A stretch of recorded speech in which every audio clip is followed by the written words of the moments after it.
Olá, sejam bem-vindos e bem-vindas ao meu canal Eras. Eu me chamo Mariana Cavalcante e eu estou fazendo uma série de vídeos para falar sobre a saga de Troia, já que vai ser lançado o livro A Odisseia, que é uma sequência da Guerra de Troia. Estou aproveitando para falar sobre o assunto e trazer algumas análises do mitólogo Joseph Campbell, que são muito interessantes. E conforme eu mencionei no meu último vídeo, a Guerra de Troia se iniciou devido ao julgamento de Paris.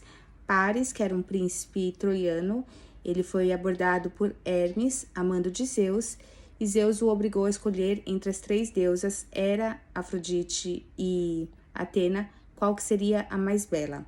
Cada deusa fez uma oferta a Paris, e Paris acabou escolhendo Afrodite, que ofertou a Helena de Troia, a mulher mais bela do mundo. No entanto, Helena ela era casada com Menelau, um dos reis de Esparta.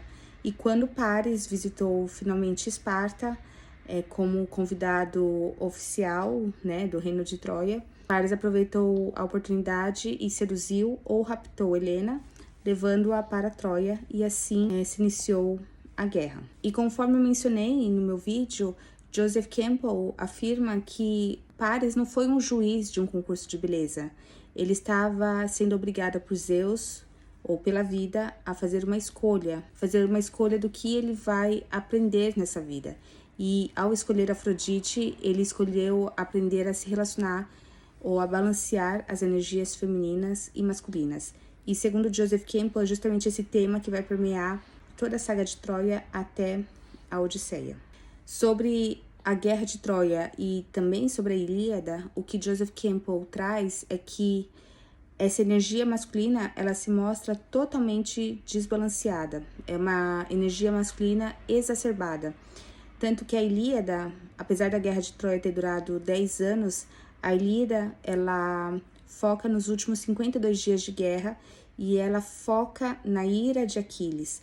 Aquiles, que era um dos guerreiros, o mais importante guerreiro grego, ele acabou se revoltando contra Agamenon, irmão de Menelau, e o responsável por organizar todas as tropas para invadir Troia.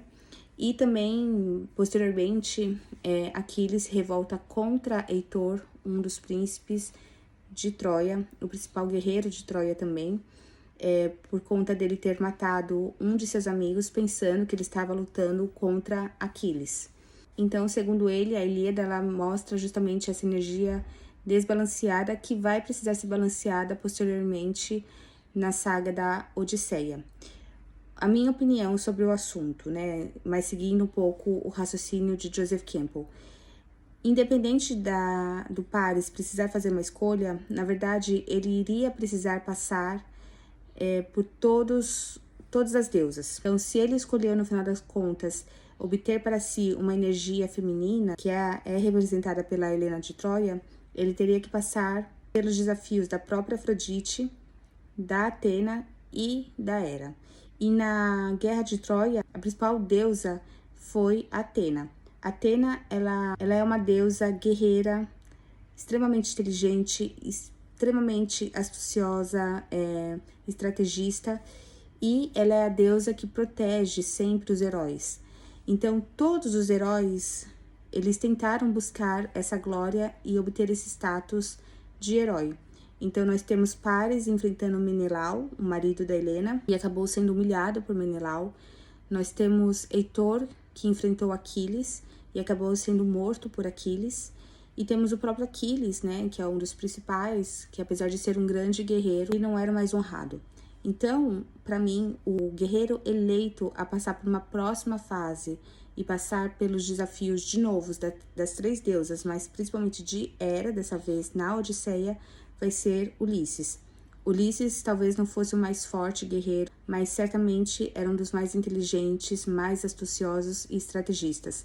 Foi Odisseu que recrutou Aquiles para a Guerra de Troia. Foi ele que fez com que Aquiles perdoasse Agamenon para poder retornar para a Guerra de Troia. E foi ele um dos idealizadores do cavalo de Troia, que foi um instrumento utilizado para os gregos poderem adentrar as muralhas de Troia e derrotá-la nessa longa guerra.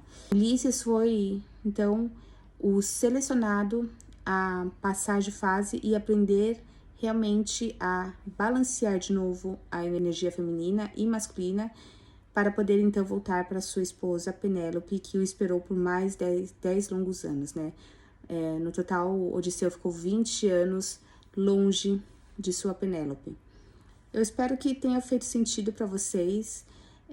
Para quem gosta de Joseph Campbell, eu acho um assunto, uma conversa muito gostosa para ser discutido. E no próximo vídeo eu vou falar mais então sobre a Odisseia e trazer mais pontos do Joseph Campbell, porque é aí que ele aprofunda mais a análise dele. Um grande beijo, até mais. Só voltando para falar o seguinte, se desde o princípio tivessem perguntado a Helena o que ela queria e respeitado a decisão dela, talvez nenhuma guerra precisaria ter sido travada, muito menos ter perdido 10 longos anos da vida de todo mundo. Mas isso sou eu fazendo uma análise muito preto no branco. Com certeza, a psicologia de Helena é muito mais profunda do que isso, mas só deixando o recado, respeitem as minas. Um grande beijo.